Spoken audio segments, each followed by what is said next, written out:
Oh.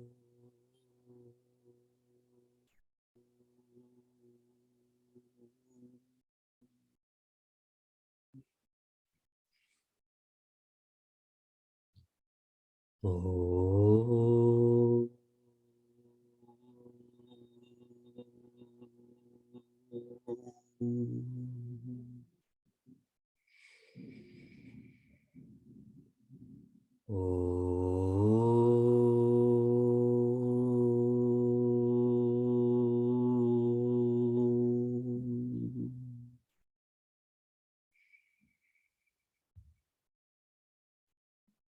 Satchidanandarupaya Vishvotpatyadihetave Tapatraya Vinashaya Shri Krishnaya Vayam Numaha.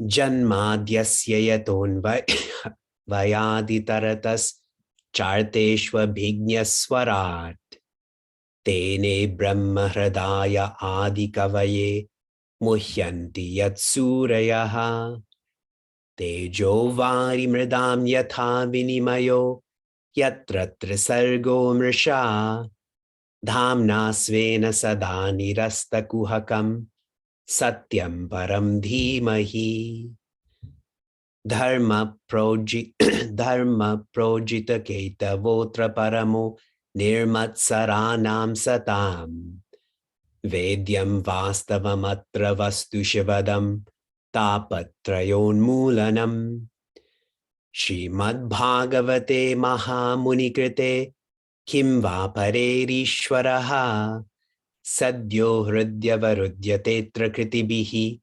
Shushrushubistatchana.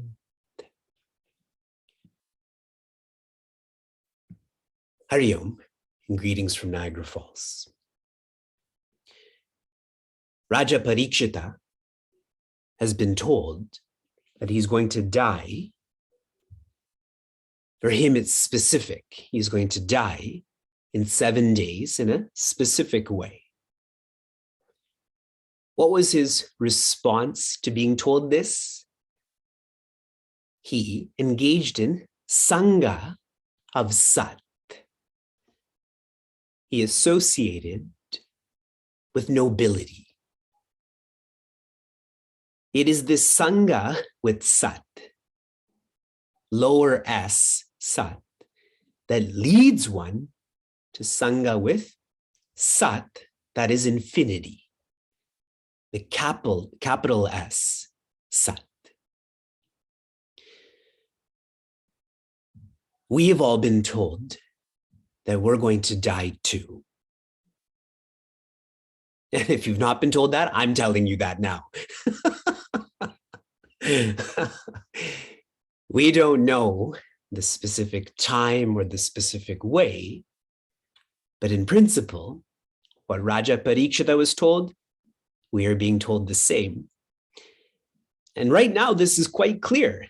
2021 is going to die. 2022 is going to be born.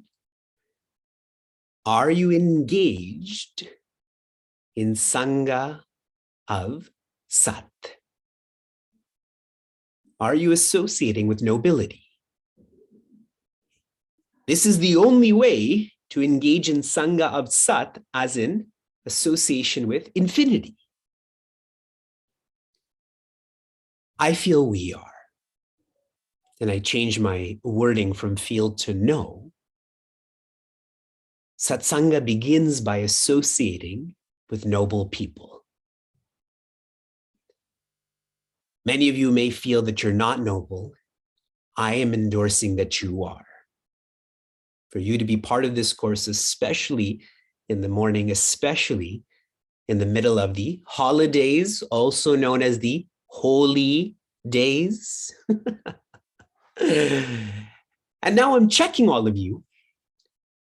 This association with noble people, is it becoming more authentic and deep to association with noble people's ideas?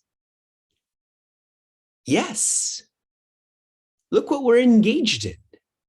This is Rishi Vyasa's direct ideas being spoken out by an equally great Rishi, Rishi Shuka. And the evolution of this is to associate with noble ideas.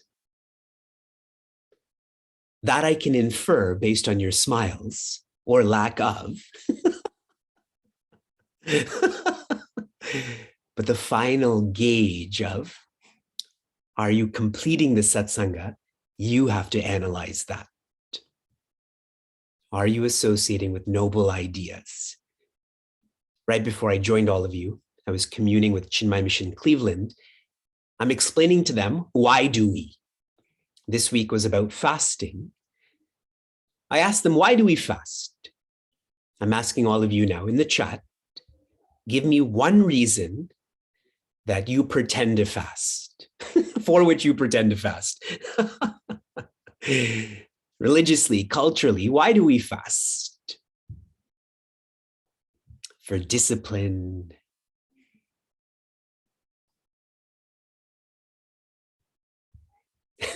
We don't do it. We don't know it. Everything you're sharing is fine. I shared with everyone. It's to get to know who you are. When we are comfortable, that is not a good gauge of who we are. When we are uncomfortable, how the mind reacts or responds, that is who we are. The sociologist would describe this as, it's the moment of high tension that really reveals what kind of person you are. Reviewing our last class. Nigraha means the controller. Anugraha means the conserver. Ishvara is with us to control and conserve, share differently, to correct and protect. And the personalities that were corrected and protected in our last class, Shishupala and Dantavaktra. Now Jaya and Vijaya have rejoined Bhagavan Narayana in a more calm and quiet way. Jaya, calmness of body. Vijaya, quietude of mind. In our last class, we also explored what Sri Balarama is doing. He's on a yatra. He ends up at Naimisharanya, and he reacts by killing a rishi there. And all of the students that are gathered, they ask him why, and he comes to understand and appreciate what he engaged in was a papa. And a papa requires correction. So the first thing that Sri Balarama did was he offered his grace to the rishi that he had killed, sharing that your child will continue to study and share the way you are. Because the katha must never stop. That's the greatness of Sanatana Dharma. We have a parampara. And then he asks those rishis, what else should I do to correct this wrongness so that I don't engage in it again? And they shared, we need help to correct a asura who's hurting us. He's hurting our practices, and you should continue to go on a yatra. That's where the chapter ends. We continue to chapter 79. The asura's name that is harming these rishis is Balvala. Balvala. And I can't describe to you all of the gory details that are also shared in Srimad Bhagavatam, that Balarama takes his plow, Sri Balarama takes his plow and drags this asura from the sky and then hits him with a pestle. And then there's a lot of stuff that happens to his head and his face and so on. The point being is that Balvala is destroyed. So the first part of his atonement, Sri Balarama's correction, is complete. Now he has to engage in a yatra for 12 months, a full year, traveling across Bharata Varsha. We should engage in such a yatra, no? So in 2024, okay, all of you start planning. 1 year hiatus from your work, from your families. We will travel across Bharata Varsha. And now we have a perfect map. I want you to note this. I'm going to read some highlights to you. The places that Sri Balarama goes. Chapter 79, verse 9 to 21.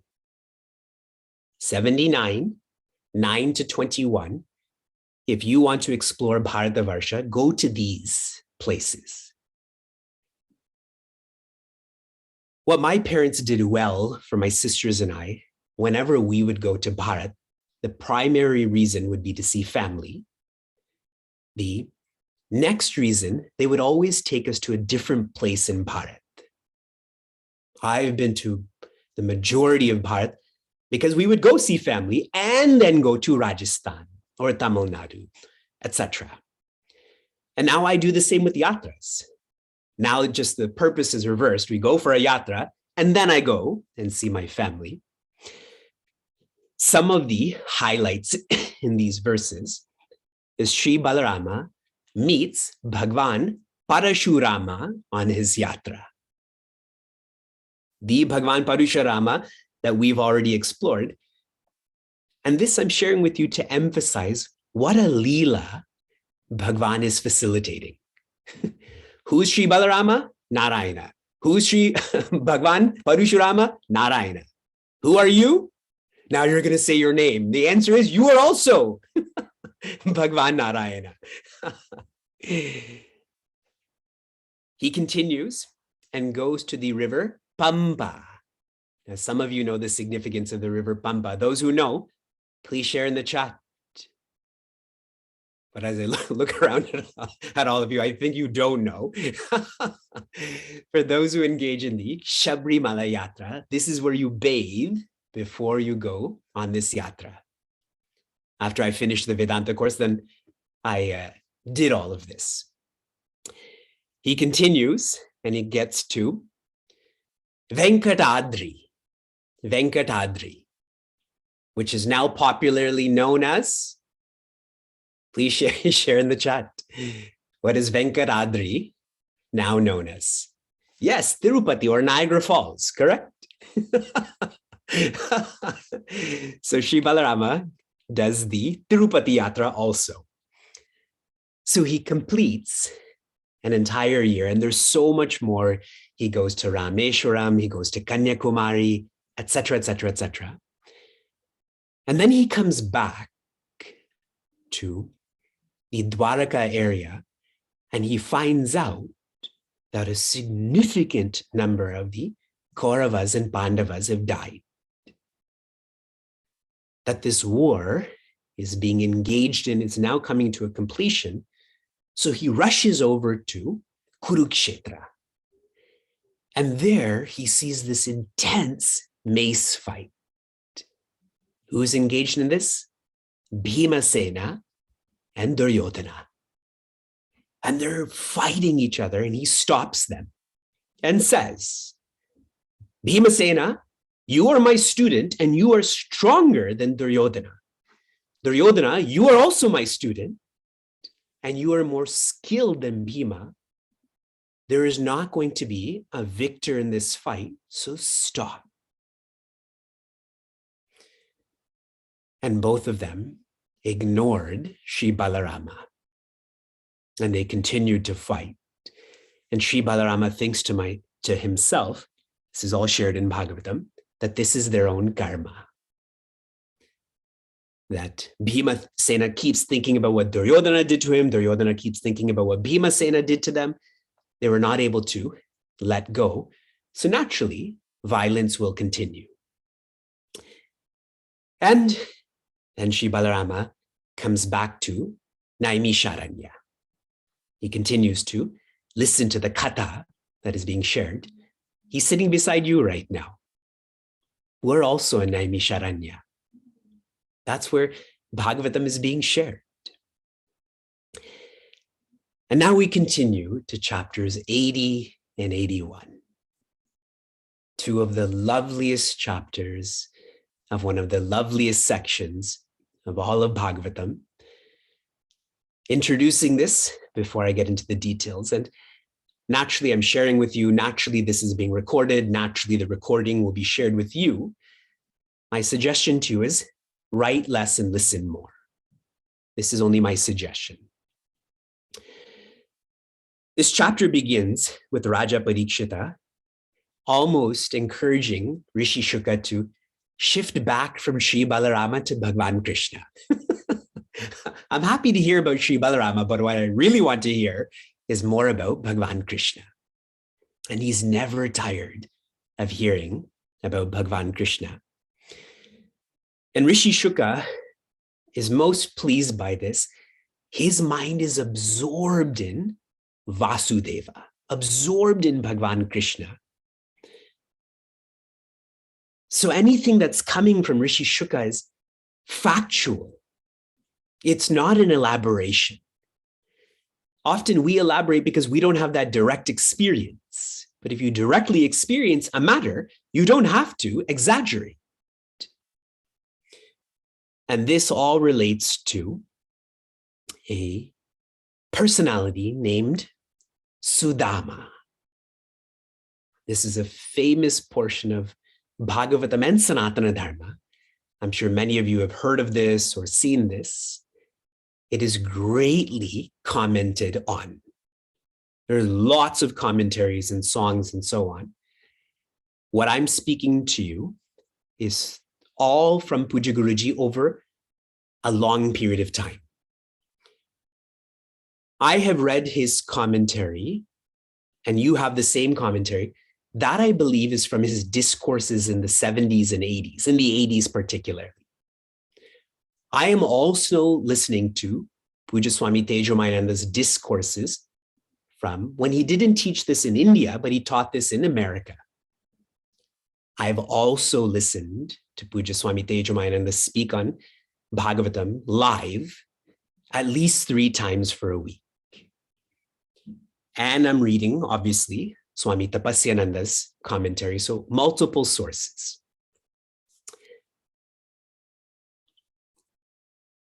Sudama was a personality who lived by whatever came into his life came, and whatever left his life left.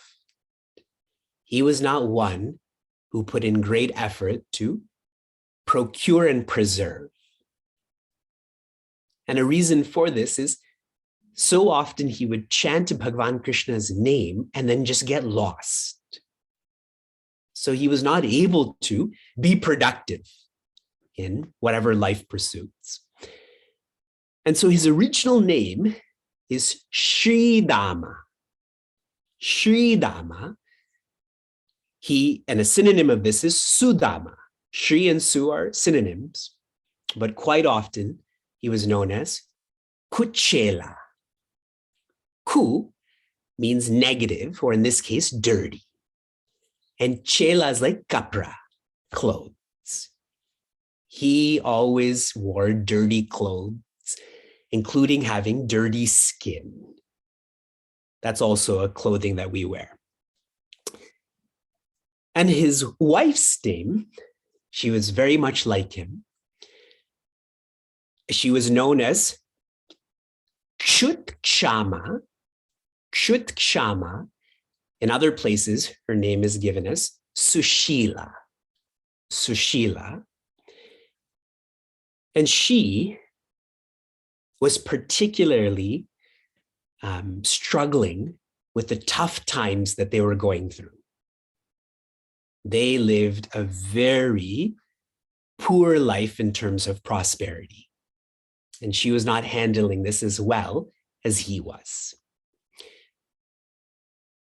One day, when she was particularly going through a tough time, she told Sudama, Bhagavan Krishna, the one that you studied with, he was traveling his whole life, but now he's staying nearby in Dwaraka.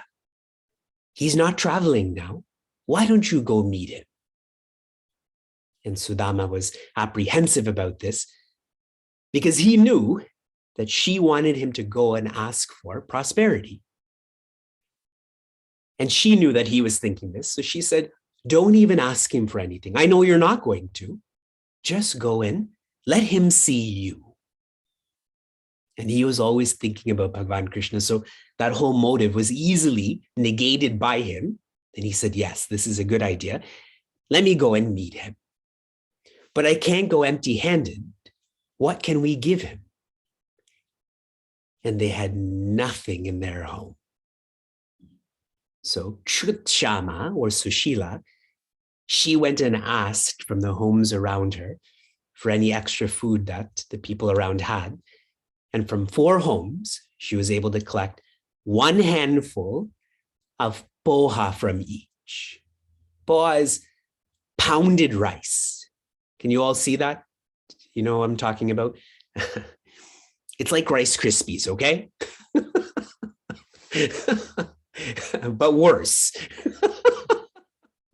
So 4 handfuls of this. And she didn't have anything for him to carry this in. So she took a bunch of cloths and stitched them together and put this 4 hands of poha in, and he went. As he began his journey, he naturally was thinking about Bhagavan Krishna, but he was so weak that he couldn't continue on, and he became very tired, and he fell asleep. And when he woke up, he was in Dwaraka. Bhagavan Krishna had transported him on this journey to Dwaraka. And when he was in front of one of the palaces, he had asked someone here, is this Bhagavan Krishna's palace? And they're all Bhagavan Krishna's palaces. Bhagavan Krishna is in all of them. But that person said, yes, Bhagavan Krishna is inside. And Bhagavan Krishna was able to hear this dialogue. This person is saying, I'm Sudama. And this person is sharing, yes, this is Bhagavan Krishna's palace. And he was lying down on a bed. And he and Devi Rukmini were together. And he pushed her aside and ran to be with Sudama. And he hugged Sudama. And Puji Guruji was describing how much pain Sudama was in, right? He has no flesh on his body. It's just bones. And imagine how strong Bhagavan Krishna is. And he brought him inside to this palace and made him sit on the bed of Bhagavan Krishna and Devi Rukmini. And he started offering puja to Sudama. Now you think of a typical mandir where there's a puja being facilitated. Now transport that to Sudama. He's kuchela. His clothes are dirty. His skin is dirty. And all of those puja materials were brought. And water was brought too. But Bhagavan Krishna was so happy to see Sudama that his own tears were being used wherever water was needed. Like we use water to bathe a murti, but Bhagavan Krishna's tears were flowing that much that this was happening. And all of that water was being collected. And Bhagavan was taking that water and sprinkling it on his head and on everyone else's heads too. Part of the puja, this is called Raja Upachara, is where you treat the murti, the icon, like a king or royalty. So there's different fans. So at this point, Devi Rukmini makes Sudama lie down on their bed. I don't even like it when our kids lie down on our beds. And she's noticing all of the veins protruding from his head and his neck. Again, I'm trying to describe how thin his flesh is. And she starts to fan him as part of this puja.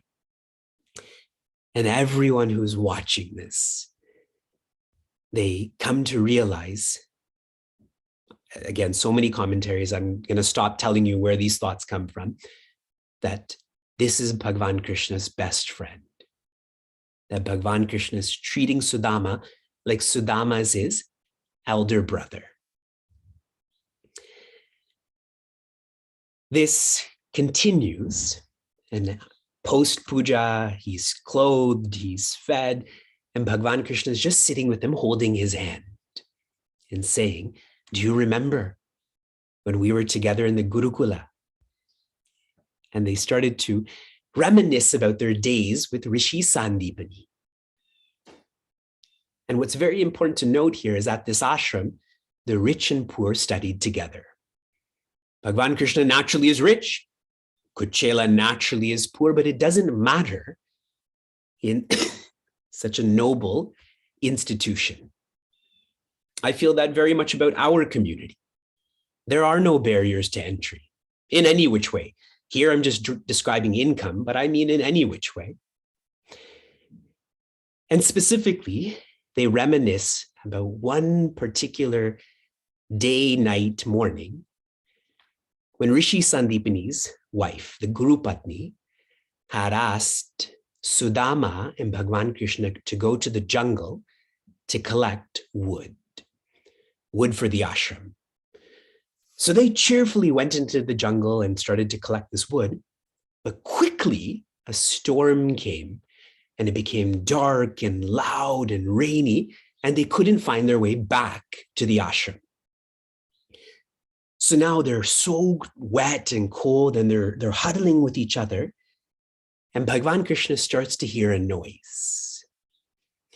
What this noise is that Sudama had a small amount of chana, peanuts. I'm trying to make this very North American. He had a pack of peanuts like you would get on a plane. And he was eating this. And Bhagavan Krishna said, what's that noise? And Sudama responded saying, it's my teeth chattering because it's so cold.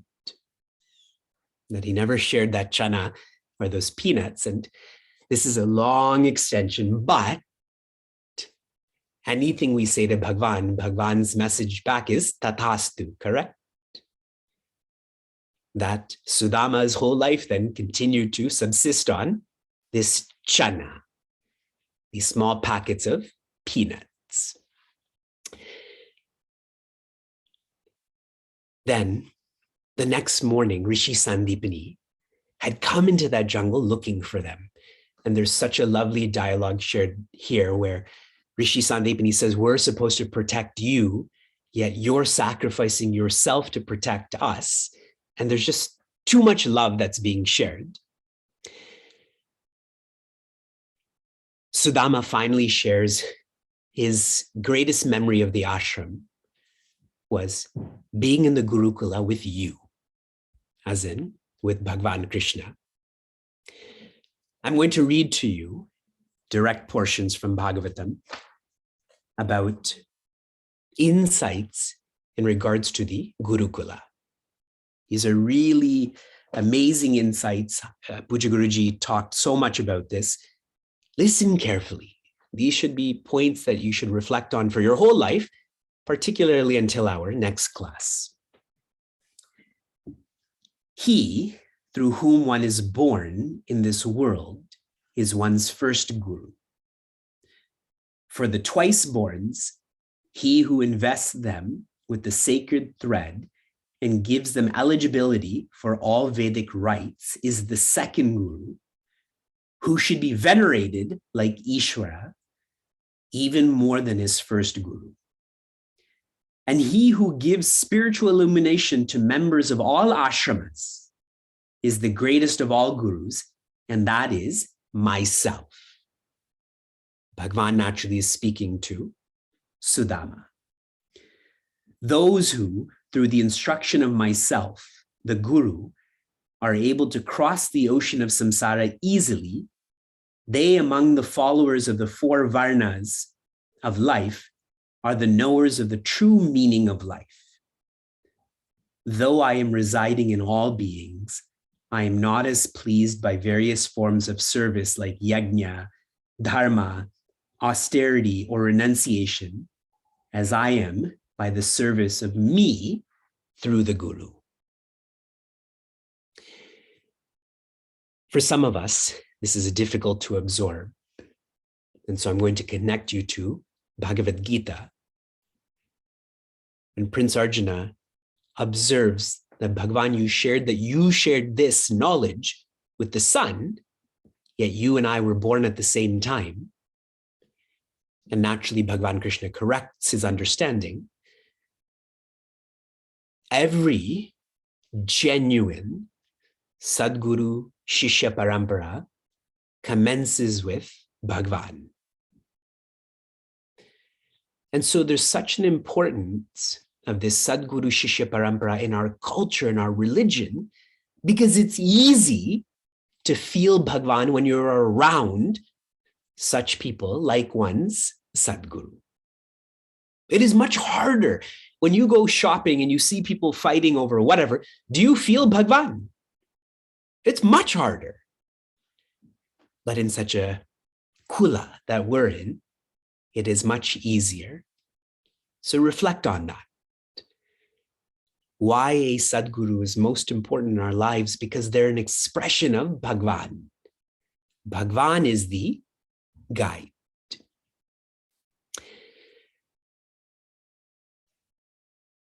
They're holding hands. They're continuing to reminisce. Then Bhagavan Krishna, like such a rascal that he is, he asks Sudama, what did you bring for me? When you see someone like that, you don't ask, what did you bring? But he says, what did you bring for me? And Kuchela had tied that packet to his waist. And when Bhagavan asked, he kind of hid it more. And Bhagavan Krishna starts pushing his arms away to take that packet from Kuchela. Now, one point for all of us to understand is Sudama, he never asked for anything in his life. And part of the reason why he doesn't give is because he never asked. Those who are open to asking for help, they're also ones who are open to giving help, correct? There's an empathy there. But Sudama had a trace of pride that I have never asked for anything. That is a great way to live, to not need to ask for anything, but there shouldn't come a pride with that, yes? And that's why he also hesitated to give to Bhagavan Krishna, but Bhagavan Krishna knows all, so he just forced that from him. And he opens up this quilt with this poha, 4 different colors too, 4 different textures. And he takes a full handful and swallows it and has a huge smile on his face. Nobody eats that much poha dry. You either mix it with chutney or peanuts or oil or something, but you don't eat that uncooked poha.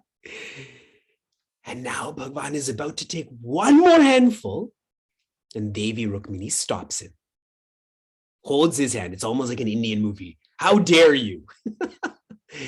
And she opens his hand and takes that, and she herself eats it, that second handful. Now, some of the insights behind this, with that first handful that Bhagavan Krishna took, his reciprocity was prosperity. I'm going to describe that to you soon, okay? The second handful, if Bhagavan ate it, the reciprocity would be to give the source of that prosperity. Who's the source of prosperity?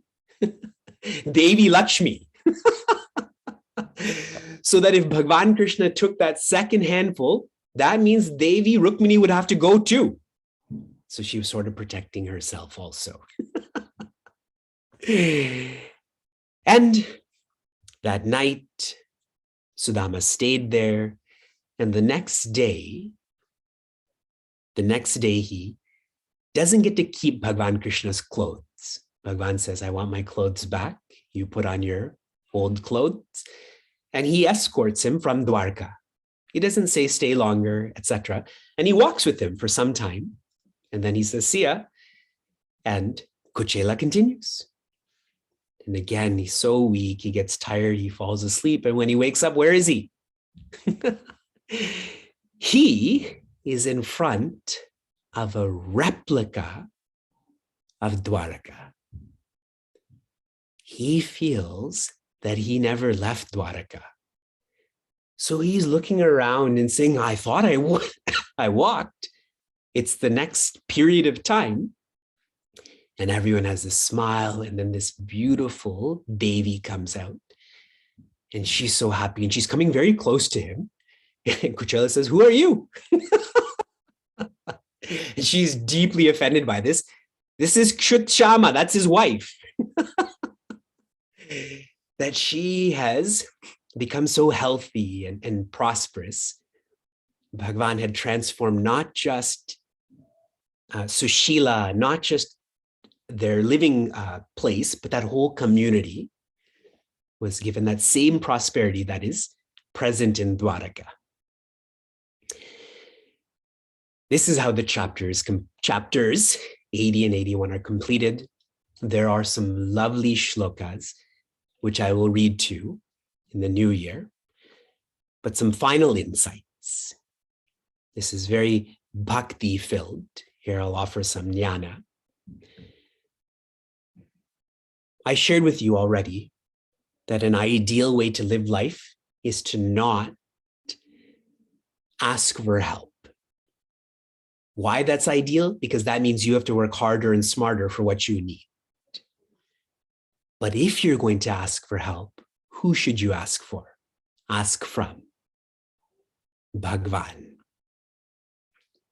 If you need help, ask Bhagavan. We always make prayer the last resort when it should be the first resort. When I tell all of you about living and working with people, plea. What does P stand for? Pray. Yesterday, when I was speaking at the conclave, I talked about being calm. And the second way to be calm, I said collaborate. What is collaborating? What is japa? It is a form of praying. I need help. And Bhagavan is one. He helps in such a way that you will never need help again. Everyone else cannot help us like that. Only Bhagavan can. Continuing, Kshutshama wanted dravya. And what did she get? Dravya. She became prosperous. Everything around her became prosperous. What did Sudama ask for? What was on his mind? He didn't want anything. All he wanted was bhakti. He wanted to meet with Bhagavan Krishna. He wanted to be with Bhagavan Krishna. And in this chapter, what is shared is, he shares with Bhagavan Krishna before he leaves that my prayer to you is that I am born as your friend in every lifetime. We have the opposite prayers, correct?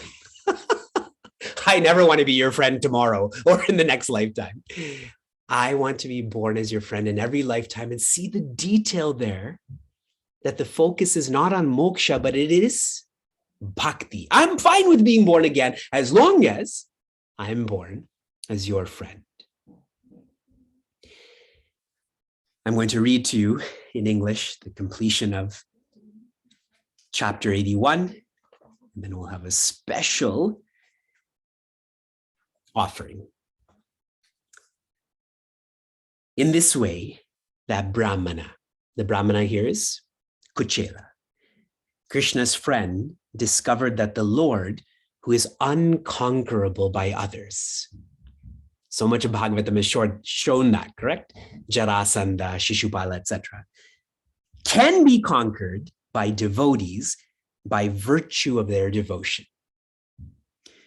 He therefore spent his time in continuous meditation on him until the knot of his heart's bondage was cut, and he attained to Mahavishnu's realm, the goal of all pious men.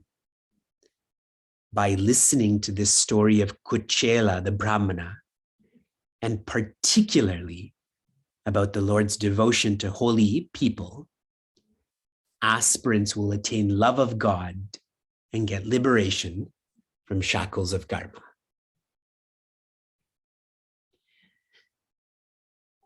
Oh.